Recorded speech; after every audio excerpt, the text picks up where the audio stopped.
Ya sobat muda, jika berwisata di kota Solo akan terasa kurang lengkap tanpa mengunjungi wisata sejarah di kota ini.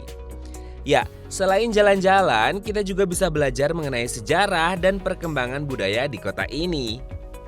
Terletak di Jalan Slamet Riyadi, tidak jauh dari Taman Sriwedari ini, terdapat sebuah bangunan yang menjadi bukti pentingnya pengarsipan bagi masyarakat Solo. Ya, namanya adalah Museum Radia Pustaka. Didirikan oleh Kanjeng Raden Adipati Sosrodiningrat keempat pada 18 Oktober 1890, dulunya bangunan ini pernah menjadi kediaman seorang warga negara Belanda bernama Johannes Busselaar sebelum akhirnya menjadi sebuah museum. Fakta uniknya, bangunan yang memiliki nama lain Loji Kadipolo ini ternyata merupakan museum tertua di Indonesia loh sobat muda. Penasaran apa saja peninggalan sejarah yang ada di museum ini? Let's go, kita cari tahu yuk sobat muda. Secara etimologi, radia berarti pemerintah, sementara pustaka berarti surat. Dulunya tempat ini merupakan kawasan penyimpanan surat-surat kerajaan. Namun seiring berjalannya waktu, yang disimpan di dalam tempat ini tidak hanya surat tapi juga berbagai benda penting yang berhubungan dengan kerajaan. Dan semakin lama, koleksi benda kerajaan yang disimpan di sini semakin banyak, tempat ini pun akhirnya menjadi museum. Di halaman museum, kita akan disambut patung Rangga Warsita, yaitu seorang pujangga besar yang hidup di Surakarta pada abad ke-19. Ketika mulai masuk ke dalam gedung museum, nuansa Homi begitu terasa karena sebelumnya merupakan rumah hunian.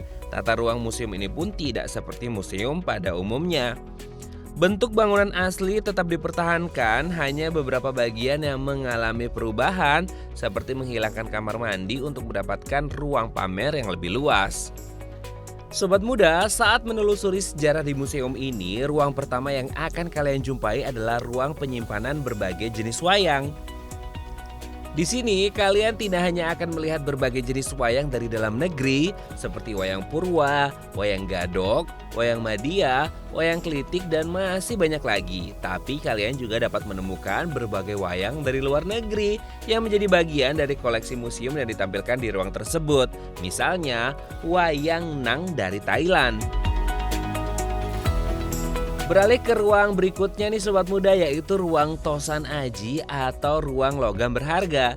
Di ruangan ini dipamerkan berbagai senjata yang terbuat dari logam, arca, serta miniatur-miniatur rumah joglo, yaitu rumah asli Jawa Tengah. Wah, keren ya sobat muda. Kita lanjut ke ruang berikutnya yang menyimpan berbagai jenis keramik. Tapi sobat muda, sebelum masuk ke ruang ketiga, di antara ruang kedua dan ketiga dapat dilihat sebuah orgel atau kotak musik. Orgel ini merupakan hadiah yang diberikan Napoleon Bonaparte kepada Pakubuwana IV. Sobat muda, di ruang ketiga Museum Radia Pustaka ini juga banyak tersimpan berbagai jenis keramik. Mayoritas keramik yang disimpan di ruang ini merupakan peninggalan masa penjajahan Belanda loh.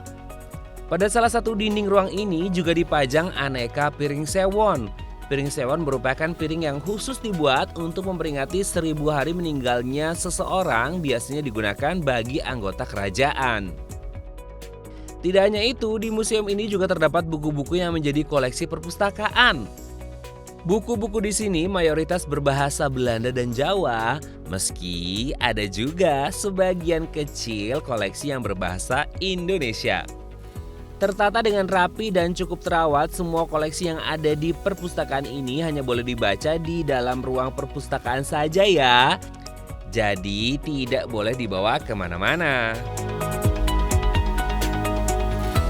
For your information sobat muda, di depan ruang perpustakaan museum terdapat patung Johannes Albertus Wilkens. Ia merupakan seorang ahli bahasa yang membuat kamus Jawa dan Belanda. Sayangnya, karya-karya Johannes tidak dapat ditemukan di museum ini. Tidak hanya buku, di Radia Pustaka ini juga terdapat ruang yang menyimpan berbagai koleksi yang dibuat dari bahan perunggu seperti patung dan gamelan. Bahkan di sini tersimpan gamelan agung milik Kanjeng Raden Adipati Sosrodiningrat IV. Wah, keren ya sobat muda. Eits, tidak hanya itu, ada pula alat tenun tradisional dan gamelan genderan, yakni satu set gamelan yang dirangkai menjadi seperti meja dan dapat dimainkan oleh satu orang, merupakan sumbangan seorang anggota keluarga kerajaan. Terakhir, ruang Rojomolo. Rojomolo adalah sosok raksasa penguasa laut. Patung ini merupakan karya Pakubuwono V loh sobat muda. Patung Rojomolo merupakan hiasan bagian depan perahu yang digunakan untuk menjemput permaisuri Pakubuwono IV. Nah, di belakang ruang terdapat maket makam raja-raja Imogiri serta berbagai arca. Sobat muda, tahukah kalian ternyata pada tahun 2006 Museum Radia Pustaka sempat menjadi pemberitaan karena sebagian koleksinya yang hilang. Namun setelah melalui pencarian, sebagian dari koleksi yang hilang dapat ditemukan. Sebagian koleksi yang ada di museum ini merupakan replika yang ditandai dengan keterangan khusus. Nah, jika sobat muda tertarik ingin berkunjung ke museum ini, kalian dapat berkunjung di hari Selasa sampai dengan hari Minggu, dari jam 8 pagi hingga jam 4 sore. Tenang sobat muda, soal harga tiket masuk museum ini masih terjangkau kok, mulai dari Rp5.000 saja. Bagaimana sobat muda? Apa kalian tertarik?